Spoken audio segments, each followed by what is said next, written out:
Bien, aujourd'hui on va voir le mouvement de bande pull apart. C'est un mouvement que je vais te mettre très souvent au niveau de l'échauffement et c'est du coup super important que tu le maîtrises parfaitement. Au niveau du bande pull apart, ici j'ai pris un élastique vert. Ce sera bien pour le début, c'est possible à un moment que je te parle d'élastique jaune. Bien sûr, les mêmes conseils s'appliquent. Au niveau du coup du mouvement, tu as donc l'élastique ici sous le pouce, les mains en supination. Donc supination veut dire qu'elle regarde vers le ciel comme si on suppliait, ok. Bras tendus, c'est important.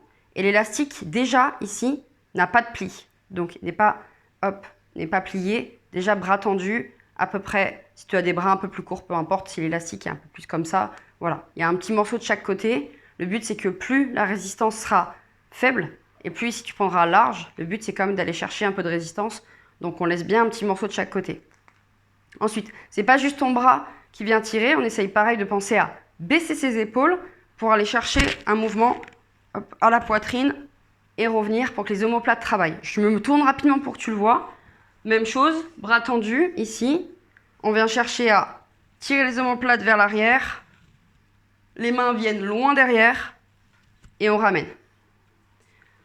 Point important, lorsque tu ramènes, pas de mouvement ici de relâcher, pas très bon pour les articulations. On est sur un mouvement d'échauffement, mais justement pour bien échauffer tes épaules, on retient de manière à garder ici la position de départ. Et les bras restent toujours tendus. Tu as toujours la possibilité, si c'est trop dur, de prendre un seul élastique, que ce soit le vert ou le jaune, tu peux adapter en n'en prenant qu'un seul. Et ça marche très bien. Le but, c'est vraiment que tu aies une bonne résistance juste pour faire les répétitions données. À toi de jouer.